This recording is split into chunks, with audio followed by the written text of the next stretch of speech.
నమస్తే రమగారు. నమస్తే జయ. రమగారు, మనం గతంలో 2 జన్మల కథలు కొన్ని చెప్పుకున్నాం. ఒకటి చెప్పుకున్నట్లున్నాం. అలాంటివి ఇంకేమైనా ఉన్నాయండి?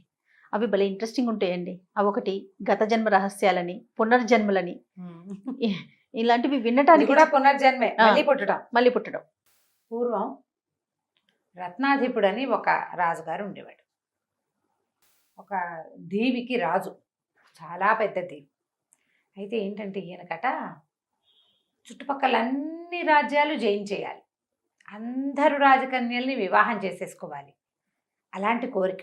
చాలామంది రాజకన్యలతోటి వివాహం కావాలి, చాలా రాజ్యాలు తన కైవశం కావాలి.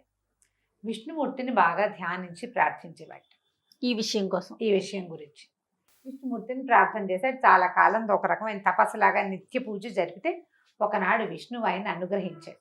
ఏం చెప్పాడంటే, నాయన, ఒక శ్వేతరశ్మి అని ఒక ఏనుగు ఉంది, నా అనుజ్ఞతోటి నీకు ఇచ్చాధారి అంటే ఎప్పుడు కావాలంటే అప్పుడు ప్రత్యక్షమయ్యేలాంటి ఒక ఏనుగుని నీకు కానుకగా ఇస్తాను.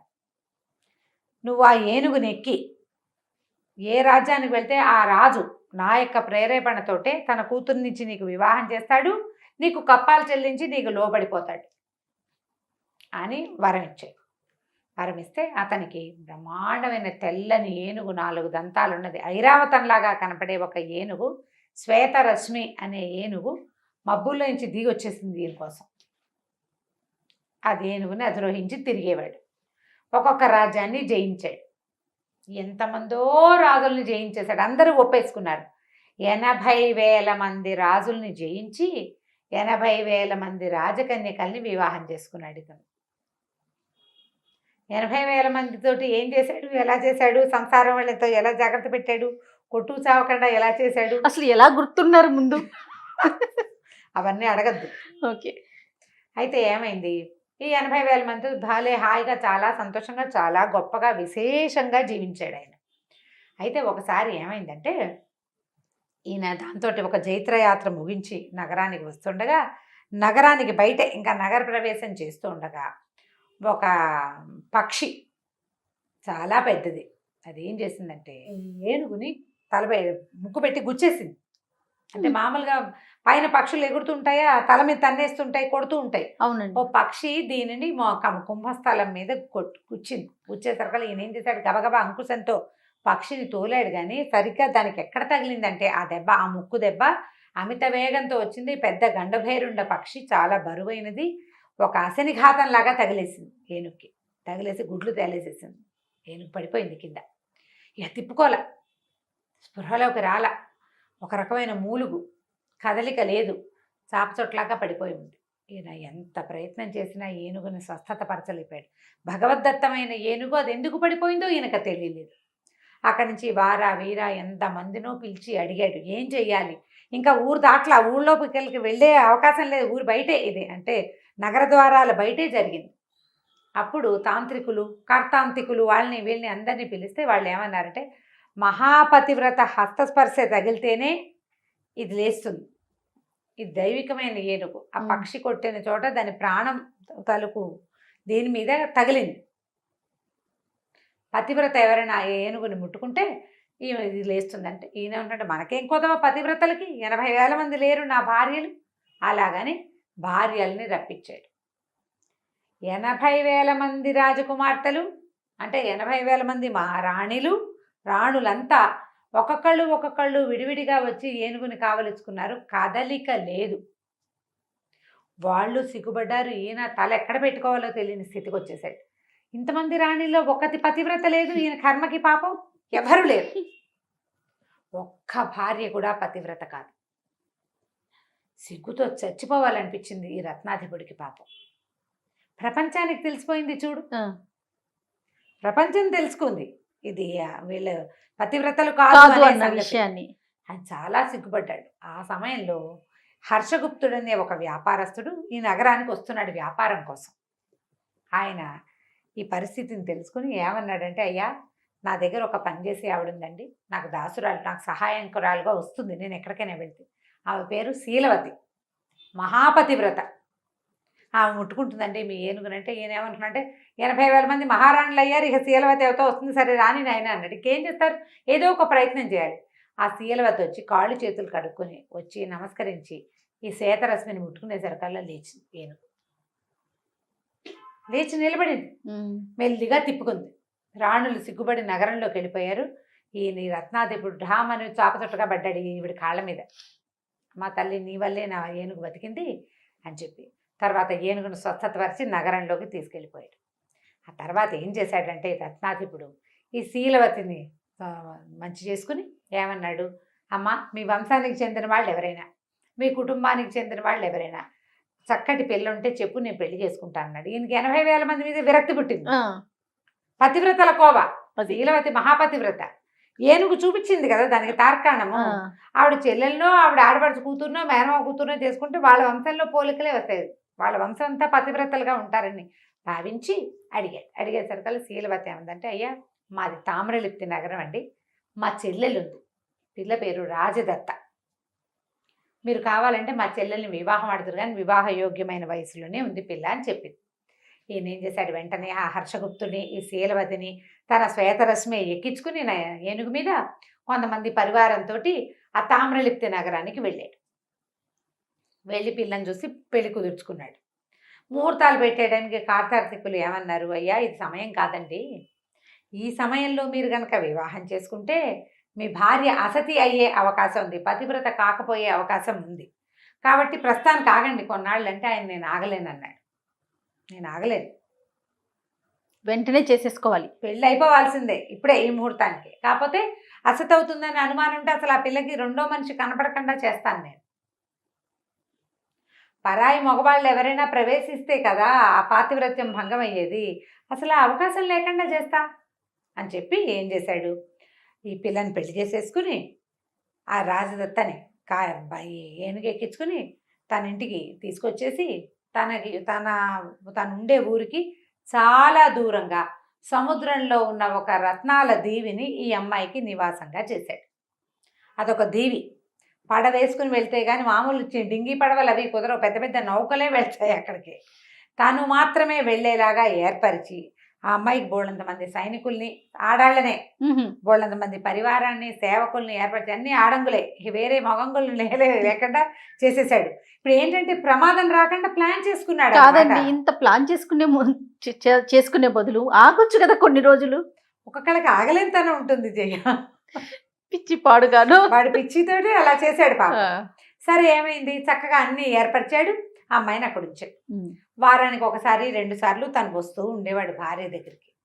అయితే ఒకనాడు ఏమైంది, ఓ రోజు రేపొద్దున్నే తెల్లవారుజామున వెళ్ళిపోవాలంటే ఆ అమ్మాయి ఆ తెల్లవారుజామున భర్తను వదిలిపెట్ట, ఉండు నాతోటి నాకు తల్లి తీరలేదు నువ్వు అంటే, అతను అప్పుడప్పుడు వస్తున్నాడు, ఉండిపో నేను ఒకదాన్ని ఉండలేకపోతున్నానని బాగా బతిమలాడి. ఆయన ఏమన్నాడు, ఎందుకు రేపు రాను, మళ్ళీ ఒక్క రోజుకి వచ్చినప్పుడు ఈసారి 4 రోజులు ఉంటా అని, అక్కడ అవసరమైన పని ఉంది, రాజకార్యం ఉందని ఆ పిల్లని వదిలిపెట్టి బయలుదేరాడు.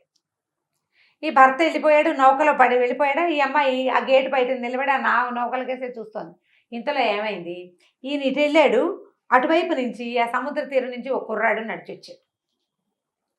అతను ఎవరా ఏమిటా అని అడిగింది. అతను ఏంటంటే ఏదో ఒక ఊరు నుంచి బయలుదేరాడు పడవలో, ఆ పడవ కాస్త బోల్తా పడింది, ఇతను అంటే నీళ్ళల్లో ఎట్లా మునిగి ఇక్కడికి చేరాడు. చక్కటి వయసులో ఉన్న కుర్రాడు, రత్నాధిపుడు కొద్దిగా పెద్దవాడు. ఈ కుర్రాడు ఈ అమ్మాయికి అనురూపమైన వయసు ఉన్నవాడు. దాంతో ఈ అమ్మాయి ఏం చేసింది, రారా నాకు అతిథిగా ఉందుగానని చెప్పేసి లోపల తీసుకెళ్ళి, రాణి గారు, ఆవిడని కాదనే వాళ్ళు ఎవరు అక్కడ, అంతా ఆవిడ ఇష్ట ప్రకారమే సాగుతుంది, ఆవిడికి మంచి చెడు శుద్ధులు చెప్పే జనం ఎవరు లేరు అక్కడ. ఆ కుర్రాడిని తీసుకెళ్ళి చక్కగా వాడికి బట్టలు అవి మార్పించి, స్నానం చేయించి, బట్టలు మార్పించి, శుభ్రంగా తాగడానికి తినడానికి అన్నీ ఏర్పాటు చేసి, మంచము పక్క ఒకవాడికి ఒక గది ఏర్పాటు చేసి అతనితో పాటు ఆ గదిలోకి వెళ్ళిపోయింది అమ్మాయి. ఏకాంతం, భర్త లేకపోవటం, అక్కడ తన మాట కాదనే వాళ్ళు ఎవరూ లేకపోవటం, తనకి అరుదుగా దొరికినటువంటి ఈ అవకాశంతో ఆ అమ్మాయి కాస్త అతనితో స్పెండ్ చేయటం మొదలుపెట్టేసి ఒక్కరోజు గడిచింది. ఈయన రత్నాధిపుడు వెనక్కి వచ్చి తన భార్యతోటి ఏకశయ్యాగతుడై ఉన్న ఈ కుర్రాన్ని చూసేసరికి మండిపోయింది అతనికి. ఇదేమిటి, ఎవడరా నువ్వు అని కొట్టాడు. వాడు ఏదో విషయం చెప్పుకున్నాడు. ఆ పూటంతా చాలా గిజాటుగా ఉండి ఏం చేశాడంటే వాడిని మళ్ళీ ఓడెక్కించి పంపించేసి ఇంక ఇక్కడ ఉంచడం ఎందుకు, దీని పాతివ్రత్యం ఎలాగో గంగపాలు అవనే అయిపోయింది, చీచీ అనుకున్నాడు. అనుకుని ఆ కుర్రాడిని పంపేశాడు. ఆ కుర్రాడు చూడు ఇక్కడికి వచ్చి ప్రాణాలు దక్కించుకోవడానికి ఈ ప్రాంతానికి వచ్చి ఆ రాణిగారి చేయి చాచి పిలవంగానే ఆమె దగ్గరికి వెళ్ళిపోయాడు. అబ్బాయి ఇది పనికిరాదమ్మా, నేను చేయనని అనలా, వాడి బుద్ధి అలాంటిది. వాడిని పడవ ఎక్కించి పంపిస్తే ఆ పడవలో ఉన్న ఆ వర్త సరంగా ఒక ఆయన ఉంటాడు కదా, షిప్ నడిపే ఆయన, పెద్ద నావికుడు, అతని భార్యతోటి కూడా స్నేహం చేసి అతనితోటి చంపబడ్డట ఆ కుర్రాడు. వాడికి మరణమే, వాడి క్యారెక్టరే ఇంకా అట్లా. ఇతను ఏం చేశాడు, ఈ రాజదత్తని ఇక్కడి నుంచి తీసుకొచ్చేసి తన నగరానికి తెచ్చేసాడు. తెచ్చాక అతనికి ఏమనిపించిందంటే, ఇదేమిటి నాకు ఈ కర్మ, 80,000 మంది రాజకుమార్తెలు వీళ్ళైపోయారు, పతివ్రతలు కాదని నలుగురు ముందు తెలిపింది, నా బతుకు బయటపడింది.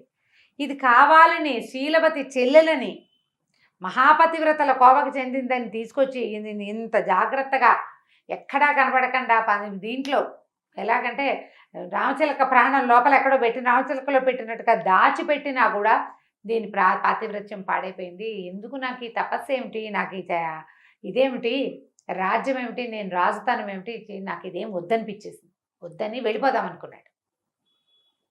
సన్యాసం పుచ్చుకోవాలి, నేను తపస్సు చేసుకుంటాను, నేను ఇంకా అసలు ఉండను వీళ్ళ దగ్గర అని చెప్పి తన రాజ్యాన్ని 4 భాగాలు చేశాడు. తన సంపదని శీలవతికి ఒక పెద్ద ముక్క ఇచ్చేశాడు, రాణులకి కొంత ఇచ్చేసి ఆ రాజదత్తను వదిలిపెట్టి బయలుదేరిపోయాడు. శ్వేత రశ్మిని ఎక్కి బయలుదేరాడు. ఆయన ఇట్లా నగర ద్వారం దాటేసరికల్లా ఈ శ్వేతరశ్మి మృంగుమని మాయమైపోయి ఒక బ్రహ్మాండమైన ఆకారంలో ఉన్న ఒక దివ్య పురుషుడు అక్కడ కనపడ్డాడు. అందరు ఆశ్చర్యపోయారు, ఏమిటిది, ఎవరు, ఎక్కడ ఏమిటి అని ఆశ్చర్యపోయేసరికల్లా అతను ఏం చెప్పాడంటే, నేను ఒక గంధర్వుడిని, మేమిద్దరం అన్నదమ్ములం, అయితే నా పేరు సోమప్రభువు, మా అన్నయ్య పేరు దేవప్రభువు, ఆయనకి రాజదత్త కాదు కానీ రాజనిక, రాజశ్రీ అలాంటి పేరున్న ఒక భార్య ఉంది. మహాప్రీతి మా అన్నయ్యకి తన భార్య అంటే, ఆమెను వదిలిపెట్టేవాడు కాదు. అయితే ఒకసారి మేము భగవత్ ప్రార్థన కోసం ఒక దేవాలయానికి వెళ్ళి మేమంతా గంధర్వులం కదా, ఒక చోట కూర్చున్నాం, సంగీత సాధన చేసి దేవుడికి సంగీతాలాపన చేసి భగవత్ సేవ చేస్తారు.